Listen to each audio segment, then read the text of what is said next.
Hola chicos, buenas noches, ¿cómo están? Buenas noches, profe. Bien, ¿y Buenas usted? noches. Buenas noches. Buenas noches.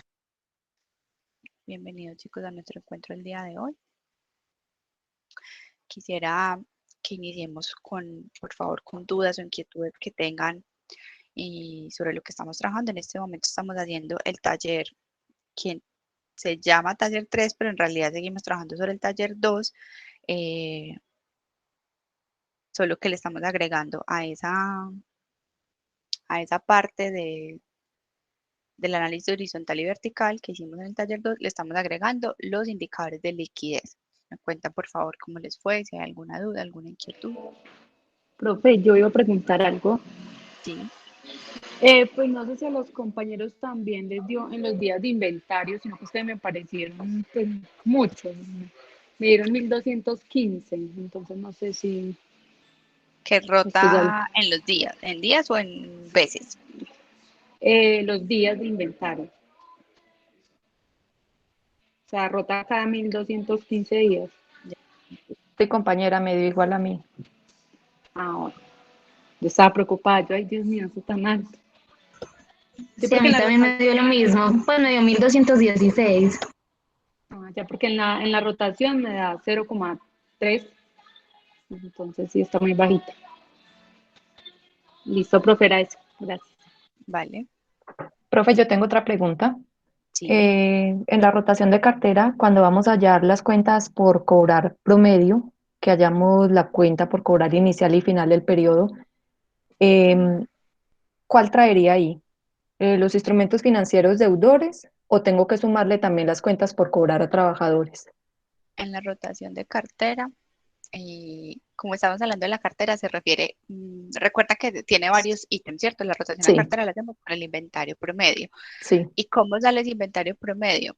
De las carteras, ¿cierto? De las cuentas por cobrar que tenemos, en este caso, derivadas de las ventas a de la crédito. mercancía únicamente, ¿cierto, profe? Exactamente, sí. Ajá, Y listo. porque el objetivo es validar qué tanto lo que estoy dejando de vender de contado, soy capaz de recuperarlo cuando lo vendo a crédito. Ujú, listo, profe. Correcto, gracias. Con gusto.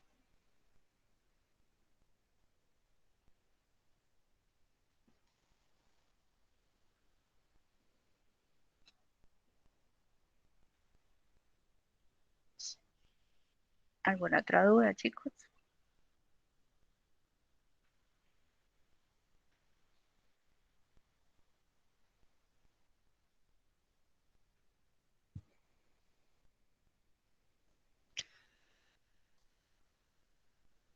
Bueno, chicos, esperen que por aquí personas te mando a ingresar. Bueno, la idea es que hoy tenemos programado nuestro primer parcial, de acuerdo al cronograma académico que establecimos desde nuestro primer encuentro. Entonces vamos a hacer esa primera parte de la clase como la introducción a los indicadores que siguen, que son los indicadores de endeudamiento. Se los voy a explicar un poco y la idea es que ustedes los trabajen en el transcurso de la semana y los agreguen pues, a ese taller que estamos trabajando y sobre el ejemplo que venimos trabajando en clase, y la próxima semana terminamos entonces esa parte de indicadores de endeudamiento. Entonces les voy a compartir mi pantalla.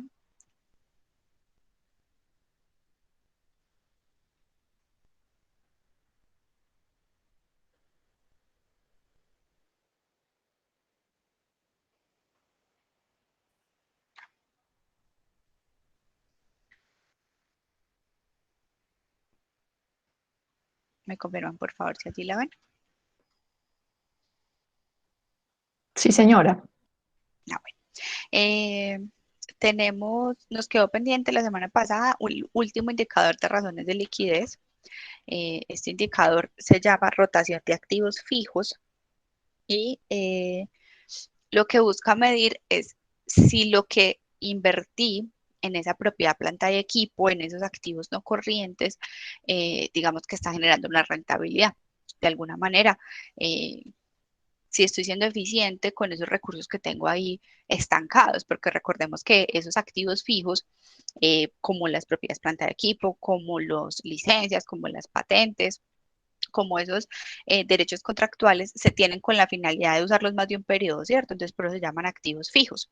van a estar durante más de un año quietos, no los voy a poder ir a vender. Entonces, eso es un recurso que está ahí quieto eh, y que de alguna u otra manera pues debe generarme algo, ¿cierto? Recordemos también que la definición de activo que nos da la contabilidad es que es activo todo lo que genera un beneficio, ¿cierto? Debe haber algún lucro o algún recurso eh, que yo gane por tener esos activos, especialmente cuando son activos fijos, que no es igual a un activo corriente, ¿cierto? Porque no es un inventario que yo voy y vendo, porque lo tengo destinado, pero por ejemplo la maquinaria es necesaria para fabricar el inventario.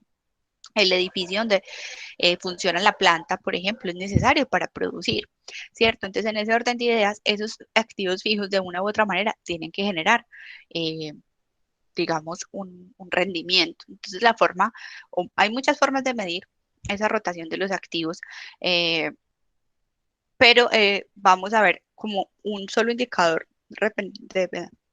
relacionado con la rotación de activo y es este que se llama ventas sobre activos fijos y es como qué tanto estoy vendiendo, qué tantos ingresos o qué tanto está contribuyendo todo lo que yo tengo aquí sobre lo que estoy generando en ventas. Entonces la fórmula es el valor de las ventas del periodo, independientemente si son a crédito o de contado, ojo. Aquí tengo en cuenta todos los ingresos del periodo y los divido sobre el activo fijo del periodo, ¿cierto? En el año en que estoy haciendo el análisis. Es decir, que ese activo fijo sí lo puedo calcular para los 2 años comparativos que generalmente tenemos en los estados financieros. Y como les decía ahora, entonces lo que estoy mirando es qué tanto estoy usando ese dinero invertido. ¿Qué puede pasar? Que yo tenga una planta muy grande, unas instalaciones amplias, lujosas, tecnológicas, con mucha innovación, pero no estoy vendiendo lo suficiente. Entonces uno podría pensar que tiene problemas de liquidez porque es que tiene la plata invertida, ¿cierto? Y no está generando las suficientes ventas. Voy a explicarlo, por ejemplo, en algo que es una situación actual. En la pandemia, pues una situación más bien reciente, no actual.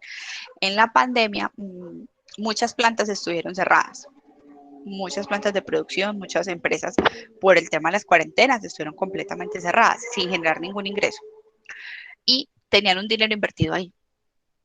Si llegaron, si por esa razón de no generar producción, eh, llegaron a tener problemas de liquidez o a tener problemas para pagarle a sus proveedores y sus compromisos, a todos sus acreedores, esa empresa hubiera podido decidir vender los activos fijos, ¿cierto? Porque era una forma de recuperar dinero y de responder por todas sus obligaciones. Pero si los vendía, cuando volviera a abrir o operar, pues iba a tener que volver a comprar activos fijos, maquinaria, computadores, equipos, escritorios, bueno, lo necesario para su operación y entonces iba a tener otra vez que invertir unos recursos en esos conceptos, en los activos fijos. Entonces, por eso es tan importante cuando vemos que hay problemas de liquidez, pueden también existir, no solo porque no está siendo coherente la forma de pago con la forma de la cartera o con la rotación del inventario, o porque por ahí no está bien ajustado el tema, sino también razones del problema de liquidez es porque hay mucha inversión en activos fijos. Eh, Estamos ampliando la planta, estamos invirtiendo todos los recursos en la planta, en generar, en producir, en comprar más máquinas, en renovar, actualizar, invertir de tecnología. Bueno, hay muchos temas en los activos fijos, aparte, todo este tema tecnológico es de los más costosos en representación de los activos, y eso puede hacer que haya también problemas de liquidez, porque cuando vemos la prueba ácida o la razón corriente, solo tomamos el activo corriente, ¿cierto? Y le restamos el pasivo corriente, pero resulta que hay unos recursos en el activo fijo. Si eso no existieran esos recursos en el activo fijo, seguramente los vamos a tener en efectivo, en los bancos, en CDT, en inventario, pero no, están ahí, están destinados. Entonces también pueden haber problemas de liquidez porque se decidieron sacrificar unos recursos para generar otros, como cuáles. Necesito ampliar la planta para producir más y poder vender más. Necesito actualizar la maquinaria de la planta para generar mayor valor para un nuevo producto, para actualizar mis productos. Bueno, pueden haber muchas razones que esto también tiene que ver con la liquidez, porque son recursos ahí quietos que me están afectando. ¿Cómo hago entonces eso óptimo?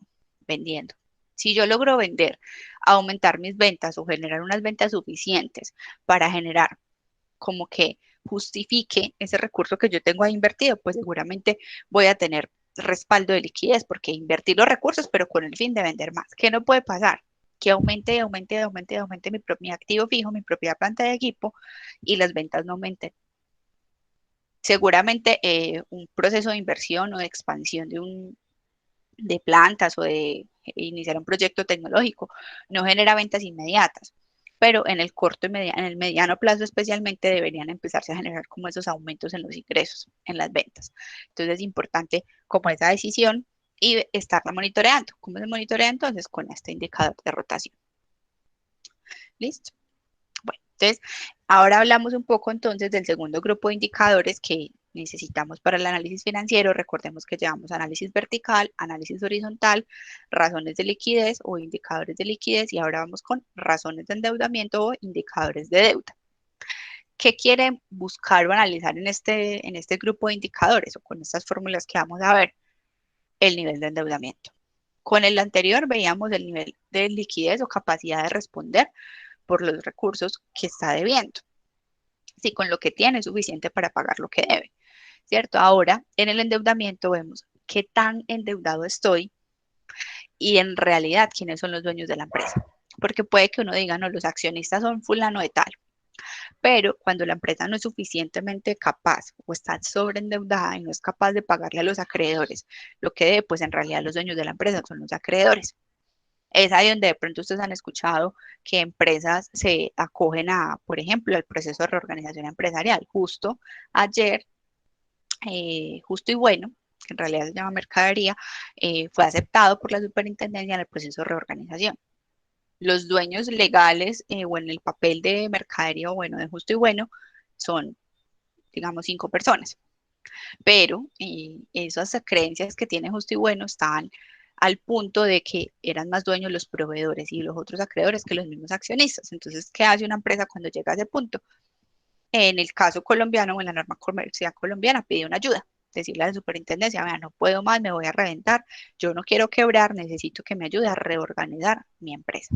Eso más o menos es lo que sucede con esos acuerdos de reorganización empresarial. Eso es, entre comillas, un riesgo, ¿cierto? Porque una empresa que está en esos acuerdos porque no estuvo bien manejada financieramente, no estuvo bien manejada administrativamente y sus administradores, sus financieros, todos sus analistas dejaron que la empresa llegara a ese punto de caos. Eso tampoco es un buen mensaje desde el punto de vista de análisis financiero. Pero si ya estando en ese punto y ya estoy ahí, ya no hay vuelta atrás, ¿qué hago para solucionar? Entonces una solución es esa opción de reorganización empresarial. Entonces, la deuda o el nivel de endeudamiento hay que tenerlo bastante controlado. No, la deuda no es mala, pero tampoco es buena. Como dirían por ahí, los excesos son los malos. Entonces, ¿cómo podemos mirar el nivel de endeudamiento? Vamos a hablar de varias formulitas. Las dos primeras miden el nivel de endeudamiento y la segunda el endeudamiento financiero. Porque hay clases de endeudamiento. Yo le puedo ver a los proveedores, le puedo ver a los empleados, le puedo ver al Estado y también le debo a los bancos, que sería cuando hablamos de obligaciones financieras o de endeudamiento financiero. Así como en la cartera nos enfocábamos en la cartera de ventas a crédito, en el endeudamiento financiero me enfoco en las obligaciones que tengo con las entidades financieras. ¿Por qué con las entidades financieras particularmente? Porque genera un interés particular, ¿cierto? Normalmente todos los créditos tienen interés, entonces es un tema importante que a veces los proveedores no cobran. Uno a veces tiene proveedores a 60 días. Es un crédito, pero esos no me cobran interés directamente o entre comillas. Seguramente me venden el producto más caro, no me dan descuento, bueno, no sé, pero el banco sí o sí me cobra algo que se llama intereses o gastos financieros. Eh, Tengo una mano levantada que se llama desconocido. ¿Alguna duda? Hola, profe, sí, mi nombre es David. David, Como que no he porfa, te podido, pido que no he- ingresemos con el nombre. ¿Listo? sí, Para no, profe, poder. mira que no he podido cambiar el nombre. Y Listo. ingresa mi hermano a las clases de él con otro profesor y le aparece mi nombre, entonces yo no entiendo qué pasará. Ok. Profe, te molesto, por ejemplo, en el nivel de endeudamiento, la empresa entonces siempre va a estar endeudada, porque si ahorita que estabas hablando y estabas diciendo que que deberle a los empleados, de por sí van a haber unos pasivos allí que son las primas, todo eso. Entonces, ninguna empresa va a estar en completamente cero, ¿es correcto? Correcto, sí. Solo que puede haber deuda a corto plazo, ¿cierto? Como la de lo de los empleados, los impuestos, que generalmente, por ejemplo, el IVA. Empresas que pagan IVA cuatrimestral. Entonces, todo enero, febrero, marzo y abril acumularon ese IVA que fueron recaudando y lo pagan al Estado en mayo. Lo están pagando por estos días. La renta, por ejemplo, todo el año se acumula como esa utilidad y se paga en abril, marzo del año siguiente. Entonces siempre hay una deuda eh, por naturaleza, digámoslo así, implícita por el ciclo del negocio, por la fecha en que hay que pagar esas obligaciones. Lo importante es tenerla controlada y que no sea esa deuda mayor a lo que los accionistas son dueños del negocio. Y si es mayor, eh, proyección de pago. ¿Qué tanto me voy a tardar en pagarla o cómo hago para minimizarla? Y hay, digamos, un ojo especial cuando uno está en esta parte de análisis financiero enfocado en esa deuda financiera, en la deuda con los bancos. Primero, por lo que les decía, por los intereses. Y segundo, porque, digamos, lo que si yo no le pago a los empleados, pues el empleado va y me demanda al Ministerio de Trabajo, ¿cierto? Y esa demanda se le demora un tiempo y yo al final le tengo que pagar, pero puedo, pues tengo el aprovechamiento de la lentitud del aparato judicial, entonces eso se va a dilatar un poco. El Estado también me va a hacer un proceso de cobro y luego me va a embargar, se puede demorar un poco. Los proveedores me dejan de despachar, pero les sigo debiendo, ¿cierto? Y si alguno me inicia un proceso jurídico o, bueno, medidas de cobro mucho más fuertes, seguramente se van a demorar. ¿El banco qué hace? Embarga. Y normalmente las prendas o los créditos de los bancos tienen prendas de garantía. A veces las prendas son las mismas máquinas de la empresa, a veces las prendas son sobre, no sé, si tenemos un leasing sobre máquinas. Esa es la garantía y si yo no pago, se me llevan digamos que el banco tiene una forma de recuperar mucho más rápida que los otros acreedores. Incluso suele ser común que el banco con el que tengo la deuda es el mismo banco donde entran mis cuentas bancarias. Entonces son los primeros que embargan, los primeros que congelan los recursos. Entonces, de alguna u otra manera, el endeudamiento financiero es un ojo clínico especial porque ese sí o sí tiene garantías, los otros no, de una u otra manera. No quiere decir que ninguno tenga garantías. Tiene unas garantías, digamos, con mayores privilegios. Eh, entonces esas digamos que las vamos a pagar, que puede existir también el riesgo de que la deuda sea tan grande que las garantías no las cubran lo suficiente y que pueda quedar como un saldo de deudas allí. Pero también puede pasar lo contrario, que las prendas sean mayor valor a lo que debo y entonces pierdo lo que ya he pagado de activos fijos. Ese, por ese tema, digamos, de las garantías, hay un énfasis especial en el endeudamiento financiero. Además, el tema de los intereses también genera un foco especial, porque puede que yo esté muy endeudado con el banco y el hecho de que yo esté muy endeudado genera unos intereses muy altos. Entonces, casi que hay empresas o personas que terminan trabajando, digamos, en la empresa, todas las ventas o las personas todo el mes trabajan para ir a pagar únicamente los intereses de una deuda y no abonan y la deuda sigue ahí. Eso como que se va convirtiendo en eterno, porque puede que usted pague intereses, pero no abona la deuda, no abona, al contrario, la va creciendo. Eso en algún punto se va a reventar. Y va entonces a llegar al el banco a embargar, a crecer, a recuperar su dinero. Entonces, por esa razón, eh, digamos que hay un foco o una miradita especial a la deuda financiera. En general, no les voy a decir que esto es ley de Dios, que es que así lo dice la Biblia, que es que así lo dice el libro fulanito de tal, que así tiene que ser porque Natalia dijo. No, esto es un concepto apreciativo y es como un secreto a voces, que uno considera que hay una empresa endeudada cuando ese nivel de endeudamiento, total pasivo sobre total activos, supera el 60%. Uno dice, ahí hay un endeudamiento medio, eso ya está casi siendo alto, medio es como que, ojo, empezamos a poner cuidado en la deuda, especialmente eh, cuando es endeudamiento, aclaro, endeudamiento financiero, me faltó aquí la palabra, escribirla en el primer. Eh, ítem, cuando el endeudamiento está superior a ese 60%, casi que el banco es el dueño de la empresa. Entonces, depende. Depende del tipo de empresas. Por ejemplo, una empresa industrial, eh, cuando tengo activos fijos tan altos, porque las empresas industriales tienen plantas, tienen fabricación, tienen muchísimos activos fijos, casi que todos son financiados con bancos, especialmente en esta modalidad de leasing que hoy es tan común, pues suele ser un endeudamiento muy alto, ¿cierto? Diferente a una empresa comercial, por ejemplo. Entonces, cuando estamos hablando de una empresa industrial, podríamos decir, si está en el 70%, está bien, está endeudada, pero es normal por su negocio, porque es que esta empresa necesita un gran músculo financiero, especialmente cuando hay proyectos, eh, digamos, de renovación, de adquisición, pero como les digo, esto no es un ítem o un reglamento claro. Eh, para efectos académicos, chicos, vamos a tomar ese ítem del 60%. Cuando esto es diferente, por ejemplo, si la política de los accionistas de la empresa considera que el endeudamiento máximo puede estar en un 40 o en un 50%, pues ahí hay un riesgo, porque esa es una política de los socios. Diferente es, no, es que por allá nos dijo que el 60%, no.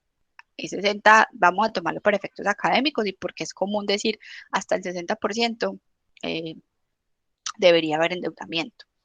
Pero pueden haber políticas en las empresas, en los grupos empresariales, en consorcios, bueno, cualquier tipo de organizaciones que tengan no, el 40 o el 50 es el máximo. Y si lo supera, pues ya estaría en riesgo de sobreendeudamiento. Listo.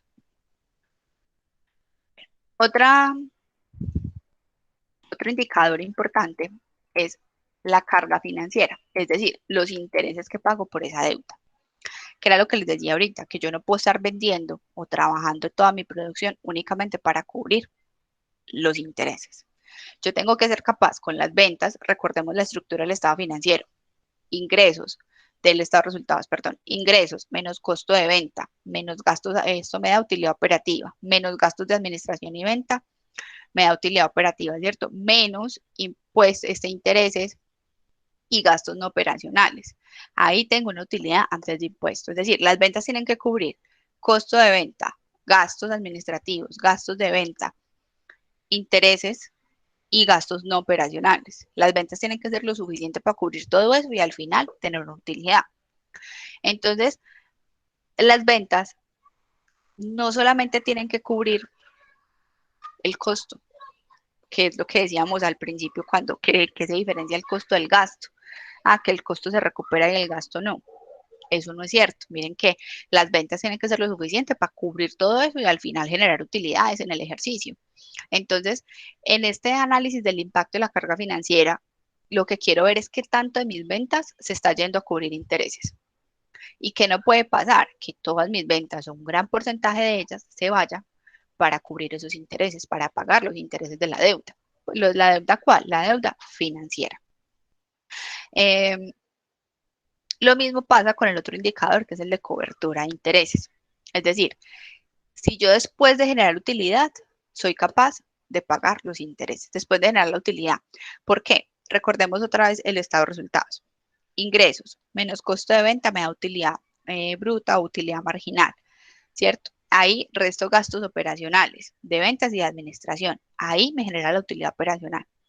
Si ya cubrí, digamos, los gastos más importantes para mí como empresa, que es el costo y que son los gastos operacionales, ahí en esa utilidad, desde ahí es donde yo debería ser capaz de tener suficiente utilidad para cubrir intereses y que quede al final para los socios.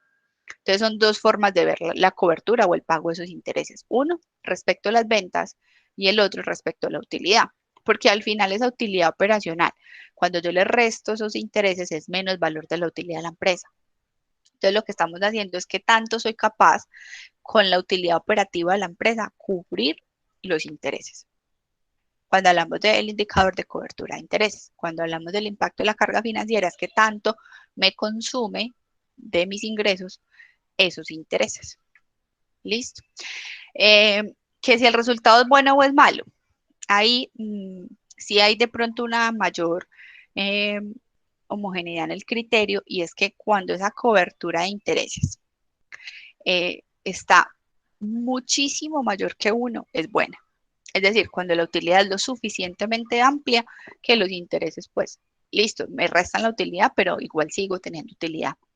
Entonces, en este caso, el resultado se considera bueno, se considera prudente, adecuado o que no me está afectando el endeudamiento cuando el resultado de la cobertura de intereses, utilidad operacional dividido intereses, es mayor a 1, mucho mayor a 1. Entre mucho mayor sea, mucho mejor el resultado. Y no hay un riesgo de que esos intereses están siendo tan altos que me están acaparando mi utilidad operativa. ¿Alguna duda está ahí, chicos?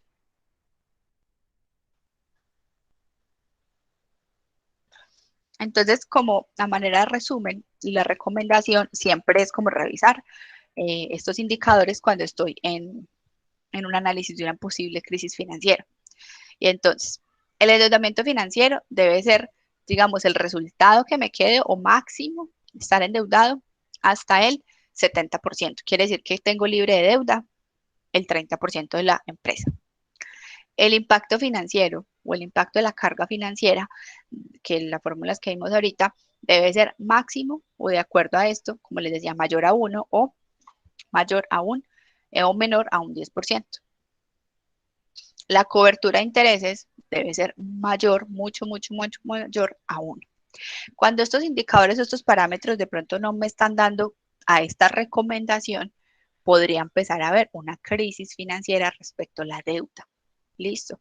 Es decir, si me encuentro con un endeudamiento del 90%, si me encuentro con que los intereses sobrepasan el 10% de las ventas, vamos a decir que los intereses son el 50% de las ventas. Imagínense una empresa o imagínense ustedes trabajando todo el mes para que el 50% pague solo los intereses de su deuda. Eso ya es un síntoma de alarma, ¿cierto? Entonces, esos son como los indicadores básicos o claves para analizar el endeudamiento. Yo les voy a cargar esta presentación y la idea es que ustedes trabajen en estos indicadores sobre el ejercicio que estamos trabajando, el taller número 2, y la próxima semana los vamos a socializar, vamos a ver los resultados.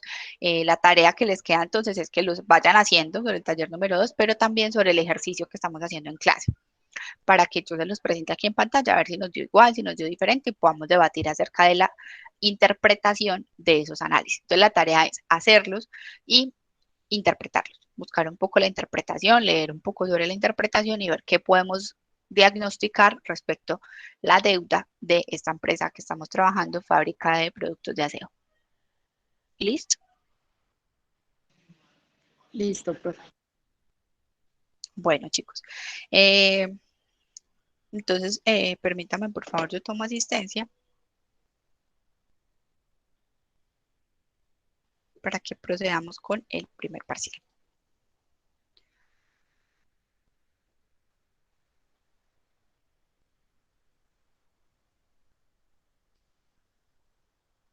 Oscar Aguiar.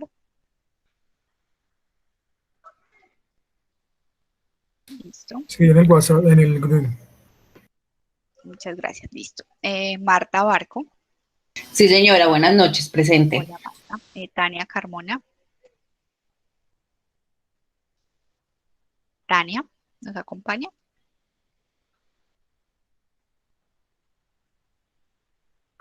Erika Dávila. Presente, profe. Listo. Johnny Grisales. Presente, profe. Jennifer Gualteros, ¿vale?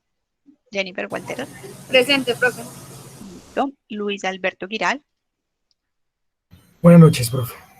Hola, Luis. Daniela Herrera. Presente, profe. Alejandro Largo. Presente, profe. Vale. Alejandro Londoño. Presente, profe. Angélica Mena. Presente, profe. Okay. Juliana Morales.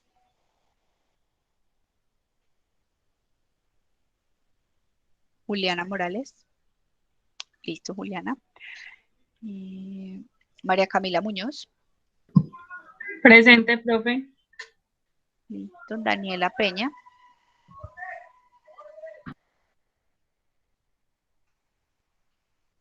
Daniela Peña nos acompaña. Profe, yo soy Tania. Aquí estoy. Qué pena con usted. Es que tengo problemas de conexión. Listo, Tania, vale. Y Daniela Peña nos acompaña. Listo. Profe, Brian presente. Quintero. Juliana. Sí, Juliana, dale, ya te tomé la asistencia por el chat. Bueno. Brian Quintero. Buenas noches, profesor. Vale. Rafael Restrepo. Profe, presente. Vale. Paola Velázquez. Sí, profe, aquí estoy. Vale. Erika Zanabria. Buenas noches, presente. Vale. Profe, Steven qué Toro. pena. Es que estaba conectada desde el computador y no me funciona el micrófono. ¿Quién me habla ahí? Daniela Peña. Listo, Daniela. Steven Toro. Presente, profe. Listo. Paola Velázquez. Sí, profe. Listo. Y Natalia Yandi. Presente, profe. Vale. Julio Usma. Listo.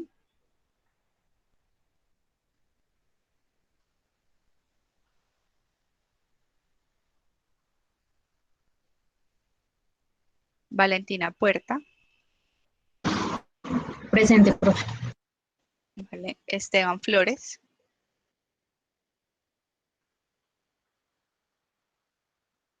Esteban Flores.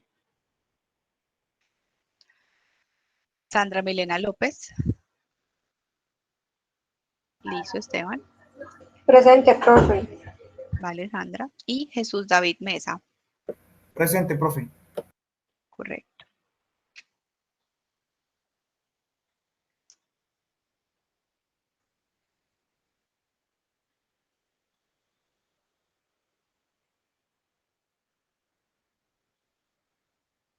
Bueno, chicos, recomendaciones para el parcial, chicos. Por favor, lean muy bien los enunciados. Recuerden que tienen preguntas aleatorias, entonces les recomiendo que por favor cada uno haga su parcial. Evitémonos, digamos, plagios. Ustedes ya están muy grandes, aquí no hay nadie obligado. En nuestra primera clase incluso creo que les pregunté por qué estudiaba cada uno este programa. La mayoría me contestaron que tenían metas personales, entonces yo creo que hay que ser también un poco honestos con ese sentido. Estamos hoy bajo una metodología un poco diferente, ¿cierto? Yo no los puedo ver, cada uno debe ser autoconsciente y de lo que está pasando detrás de la pantalla, pero entonces también les advierto que pues son preguntas diferentes, a pesar de que ustedes ya conocen esta metodología, hay chicos que siguen respondiendo igual a sus compañeros y bueno, por esa razón falla de pronto las respuestas. Importante, chicos, que lean muy bien los enunciados. Les advierto que puede que la primera pregunta les salga una información, un enunciado con unos datos de un balance, como los talleres que hemos visto, y su pregunta 3 no sea el mismo balance, o su pregunta 5 no sea el mismo balance. Entonces, por favor, lean muy bien los enunciados. Como puede que les salga el mismo enunciado, puede que no. Entonces, por favor, lean muy bien los enunciados. Lean muy bien las preguntas, chicos. Me pasa mucho, mucho en esta metodología eh, de selección múltiple que contestan la pregunta sin leer bien la pregunta, ¿cierto? Entonces, como que asuman una palabra que ven en la pregunta con lo que ven en la respuesta. Y a veces, pues, nos fallamos más en eso que en el concepto o en el criterio que estamos aquí evaluando. Entonces, la recomendación es eso, chicos. Tenemos suficiente tiempo. Vamos hasta las 9:45 con el parcial. Entonces, por favor, lean. Son 5 preguntas, selección múltiple de lo que hemos visto hasta ahora. Análisis vertical, análisis horizontal e indicadores de liquidez. Entonces, por favor, ya cada uno puede ingresar a su plataforma y iniciar el desarrollo del parcial. Estaré atenta a sus dudas e inquietudes. Quienes ya se quieran desconectar, no hay problema. El plazo que tienen para resolver el parcial es de 2 horas y media, chicos. Si ustedes ingresan a las 9, igual a las 9:45 se les va a cerrar. Entonces, no es que desde que ingrese tengo 2 horas y media, lo tienen, pero igual sí o sí se cierra a las 9:45. Tenemos tiempo suficiente, como si estuviéramos en el aula, de manera física, pero lo vamos a hacer a través de plataforma Moodle, ¿vale? Les pido por favor entonces que ingresemos y estoy muy atenta si tienen alguna duda o inquietud que les pueda pues solucionar, que no sea la respuesta. ¿Listo? Listo, profe, gracias. Gracias, profe. Bueno, chicos. Listo, profe. Gracias, profe.